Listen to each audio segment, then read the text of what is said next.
मैं सूर्यनगरी जोधपुर बोल रहा हूं। मुझे सूर्यनगरी इसलिए कहा जाता है क्योंकि मैं सूर्यवंशी राजघराने का साम्राज्य हुआ करता था और मेरे यहाँ की प्रजा अपने राजा को सूर्य का अंश मानती रही है। आपको बताते चलो कि वर्तमान मारवाड़ में मेरे जोधाणेरी धरती रे महाराज गज सिंह जी हैं। मेरी स्थापना राव जोधा जी ने 12 मई 1459 में एक आधुनिक शहर बसाने की कल्पना के साथ की थी। आज से सदियों पहले मेरे ही ब्राह्मण कुल के वर्ग ने मुझे नीले रंग में रंग दिया था, जिस कारण मेरे यहाँ परंपरा आज भी बरकरार है। मैं मारवाड़ की राजधानी हुआ करता था।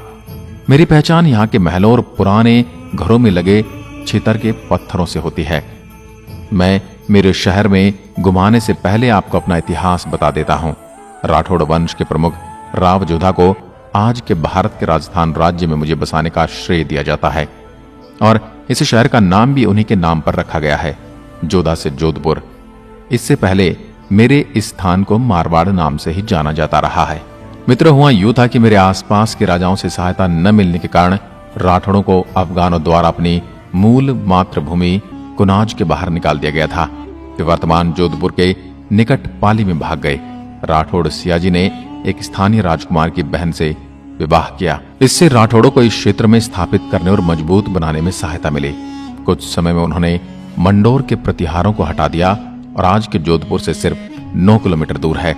प्रारंभ में मंडोर ने अपनी राजधानी के रूप में कार्य किया, लेकिन 1459 तक राठौड़ों को एक सुरक्षित पूंजी की आवश्यकता महसूस हुई, जिससे राव जोधा द्वारा जोधपुर का निर्माण कराया गया। मेरे इतिहास के बारे में क्या बताऊं? कभी कभी मुझे लगता है कि मेरे शासकों द्वारा कभी कभी गलतियां भी हुई हैं। जब महाराणा प्रताप और चित्तौड़गढ़ के बारे में सुनता हूं तो टूटी हुई हालत में एकमात्र किला चित्तौड़गढ़ का किला मेरी और शिकायत भरी नजरों से देखता है। मुझे बसाने वाले राठौड़ों के संबंध औरंगजेब को छोड़कर सभी मुगलों से अच्छे रहे। मराठों के साथ भी मुगलों ने हमेशा मेरे क्षेत्र पर अपनी नजर रखी। मेरे इतिहास में शहर के इस अपरिवर्तनीय स्वरूप ने अकबर के बाद बहुत बड़ा मोड़ लिया। मुगल सम्राट मेरे इस खूबसूरत से शहर का सहयोगी बन गया था। अब मैं आपको अपने शहर में घुमाने ले आता हूँ। इससे पहले आप जिसके माध्यम से मेरी आत्मकथा देख रहे हैं, इस चैनल सिटी एक्सप्रेस को सब्सक्राइब करें और साथ ही बेल आइकन जरूर दबाएं ताकि आने वाली हर वीडियो का नोटिफिकेशन आप तक पहुंचता रहे और आप सबसे पहले वीडियो देख पाओ। और साथ ही मुझे कमेंट सेक्शन में जरूर बताया कीजिए कि कौन से शहर का वीडियो आप देखना चाहते हैं ताकि मैं उस पर काम कर सकूं। मैं 16वीं शताब्दी का मुख्य व्यापार केंद्र रहा हूं, किलों का शहर भी कहलाया जाता हूं। आज मैं राजस्थान का दूसरा विशालतम शहरों में से एक हूं।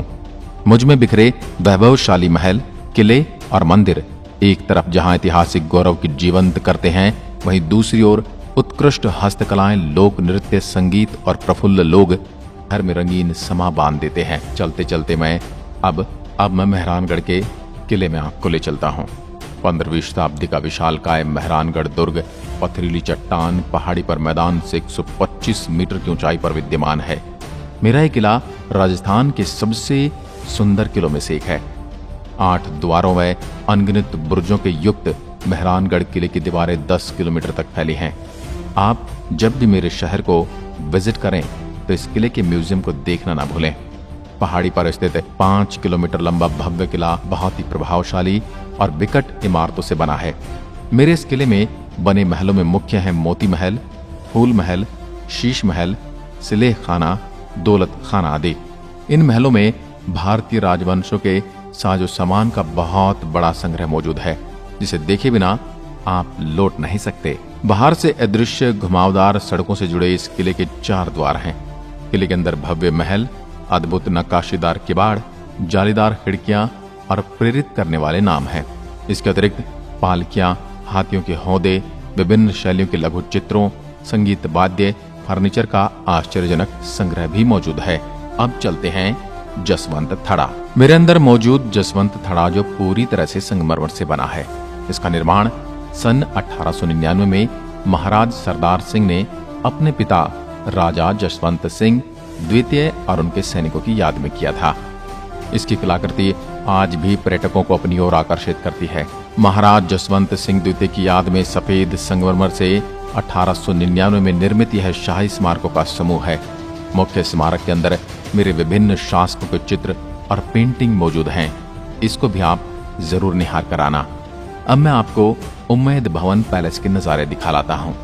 महाराज उम्मेद सिंह ने इस महल का निर्माण सन 1943 में करवाया। संगमरमर और बलुआ पत्थर से बने इस महल का दृश्य मेरे यहाँ आने वाले पर्यटकों को खास तौर पर लुभाता है। इस महल के संग्रहालय में पुरातन युग की घड़ियां और चित्र भी मौजूद हैं। यही एक ऐसा 20वीं सदी का महल है जो बाढ़ राहत परियोजना के अंतर्गत निर्मित हुआ, जिसके कारण बाढ़ से पीड़ित जनता को रोजगार प्राप्त हुआ। ये महल 16 वर्ष में बनकर तैयार हुआ। बलुआ पत्थर से बनाया है अति समृद्ध भवन अभी पूर्व शासकों का निवास स्थान है, जिसके एक हिस्से में होटल चलता है और बाकी हिस्से में संग्रहालय। अध्यात्म से जुड़े हुए लोगों को मैं अब आध्यात्मिक ध्यान केंद्र घुमा कर लाता हूँ। प्रवृत्ति मार्गी संत श्री रामलाल जी सियाग द्वारा स्थापित अध्यात्म विज्ञान सत्संग केंद्र शुद्ध रूप से एक आध्यात्मिक संस्था है। यह संस्था गुरुदेव सियाग सिद्ध योग का निशुल्क प्रचार प्रसार मानव कल्याण हेतु विश्व स्तर पर काम कर रही है।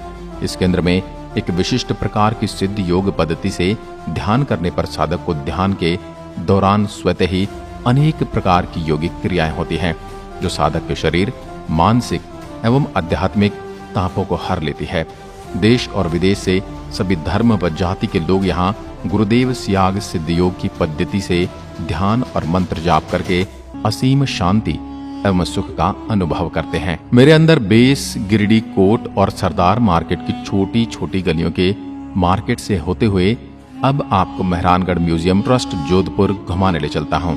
इसको 1972 में मारवाड़ जोधपुर के 36वें संरक्षक महाराजा गद सिंह ने किले में घूमने आने वाले लोगों के लिए पुराने जमाने के हथियार, राजकीय सामग्री रखी है। उनको देखकर हम राजशाही के समय की दिनचर्या दिमाग में उकेर सकते हैं। इसके साथ में आपको अरना झरना मरु संग्रहालय भी ले चलता हूँ। यह अरना झरना मरु संग्रहालय का एक मरु संग्रहालय है, तो जोधपुर से 9 किलोमीटर की दूरी पर मोकलावास गांव के निकट स्थित है। वहीं मेरे अंदर समाये महामंदिर के दर्शन करवाता हूँ। इसका निर्माण ईस्वी सन 1812 में किया गया था। यह अपने 84 नक्काशीदार खंभों के कारण असाधारण है। मारवाड़ में करीब 40 साल तक राज करने वाले महाराजा मान सिंह ने 40 लाख रुपए की लागत से मंदिर का निर्माण करवाया था। इस महामंदिर को किसी समय ठिकाने का दर्जा भी प्राप्त था। ऐसे घूमने और मेरा नजारा देखने के लिए बहुत बड़ा हूँ, लेकिन मैं आपको कुछ विशेष जगहों पर जल्दी जल्दी घुमा कर लाता हूँ। इसके बाद हम मेरे यहाँ के खान पान, यहाँ की प्रसिद्ध वस्तुएं और बाकी चीजों का स्वाद चखेंगे। अगर आप मेरे अंदर प्रवेश कर चुके हैं तो मंडौर गार्डन में बच्चों के साथ जरूर हो आना। उसके बाद आप बालसमंद झील, ओसिया, लूनी किला, कायलाना झील जरूर घुमाना। मेरे अंदर बसने वाले लोग बहुत मिलनसार होते हैं। ये सदैव दूसरों की सहायता के लिए तत्पर रहते हैं। उलझी हुई घुमावदार गलियां पटरियों पर लगी दुकानों से घिरी हैं। कलात्मक रूप से बनी हुई रंग बिरंगी पोशाकें पहने हुए लोगों को देखकर प्रतीत होता है जोधपुर की जीवन शैली असाधारण रूप से सम्मोहित करने वाली है। औरतें घेरादार लहंगा और आगे व पीछे के हिस्सों को ढकने वाली 3/4 लंबाई की बांह वाली नितंब स्थल तक की जैकेट पहनती हैं। पुरुषों द्वारा पहनी हुई रंगीन पगड़ियां शहर में और भी रंग बिखेरती हैं। आमतौर से पहनी जाने वाली ढीली ढाली और कसी घुड़सवारी की पैंट जोधपुरी ने यहीं से अपना नाम पाया है। मेरे यहाँ के फेमस कपड़ों में जोधपुरी कोट और जोधपुरी पगड़ी पूरे भारत में प्रसिद्ध है। मेरे इस शहर को राजस्थान की न्यायिक राजधानी भी कहा जाता है। राजस्थान का उच्च न्यायालय भी मुझ में ही स्थित है। जोधपुर पूरे विश्व से जुड़ने के लिए हवाई अड्डा भी मौजूद है। पूरे राजस्थान के प्रसिद्ध विभाग जैसे मौसम विभाग, नारकोटिक विभाग, सीबीआई, कस्टम, वस्त्र मंत्रालय आदि यहीं पर मौजूद हैं। मेरे शहर के अंदर बसने वाले ज्यादातर लोग दूध से निर्मित खाद्य पदार्थों का सेवन करते हैं, जैसे मावा का लड्डू, क्रीम युक्त लस्सी, मावा कचौरी। मेरे यहाँ का मिर्ची बड़ा और प्याज की कचौरी बड़ी प्रसिद्ध है। भोजन में प्राय यहाँ बाजरे के आटे से बनी रोटियां, जिन्हें सोगरा कहते हैं, प्रमुखता से खाया जाता है। सोगरा किसी भी चटनी, साग आदि के साथ खाया जाता है, जो खाने में स्वादिष्ट होता है। इसी प्रकार छाछ और प्याज भी एक साथ खाया जाता है। मेरे यहाँ आने और जाने के लिए परिवहन की अच्छी सुविधाएं उपलब्ध हैं, जहाँ लगभग सभी बड़े शहरों के लिए ट्रेनें निकलती हैं। मेरे यहाँ गणगौर पूजन का भी विशेष महत्व है। गणगौर पर विशेष झांकियां निकाली जाती हैं। वहीं मेरे शहर में मेलों का विशेष स्थान है, जिनमें कुछ हैं यहाँ का बेतमार मेला और कागा का शीतला माता मेला बहुत प्रसिद्ध है। मेरे पूरे जिले और आसपास के झीलों के लोग इन मेलों का लुत्फ उठाने आते हैं। राजस्थान के लोक देवता रामदेव पीर का मुसरिया मेला भी काफी प्रसिद्ध है। मारवाड़ उत्सव, नागौर का प्रसिद्ध पशु मेला और पीपाड़ का गंगवार मेला भी प्रसिद्ध है।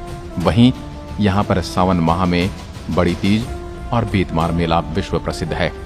मुझे राजस्थान में शिक्षा के क्षेत्र में बहुत आगे समझा जाता है। दूर दूर से विद्यार्थी यहाँ पढ़ने आते हैं। जोधपुर को सीए की खान कहा जाता है। पूरे भारत में सबसे ज्यादा सीए यहीं से निकलते हैं। नागणेचिया माता मंदिर। मेरी इस आत्मकथा में मेरी पूज्य देवी माँ का तो मैं भूल ही रहा हूँ। मेरी राठौड़ राजवंश की कुल देवी चक्रेश्वरी राठेश्वरी नागणेची नाम से भव्य प्रसिद्ध मंदिर है। यह मेरी जोधाणे के नागाना गांव में स्थित है। यह मंदिर जोधपुर से 96 किलोमीटर की दूरी पर है। प्राचीन ख्यातों और इतिहास ग्रंथों के अनुसार मारवाड़ के राठौड़ राज्य के संस्थापक राव सिंहा के पौत्र राव धूहड़ विक्रम संवत 1349 से 1366 ने सर्वप्रथम देवी की मूर्ति स्थापित कर मंदिर बनवाया। नागणेचिया माँ को प्रणाम करता हूँ, क्योंकि उन्हीं के आशीर्वाद से मैं आज भी इस भूमि पर अपने वजूद के साथ खड़ा हूँ, हंसता खिलखिलाता हुआ। आप लोगों में से मुझे देखने कौन कौन आ रहे हैं, कमेंट सेक्शन में लिखकर जरूर बताइए। मेरे इस नीले शहर के बारे में कोई त्रुटि रह गई है तो मुझे माफ कर देना। मिलता हूँ अगले शहर के साथ, तब तक के लिए नमस्कार। जय राजस्थान, म्हारो प्यारो राजस्थान। धन्यवाद।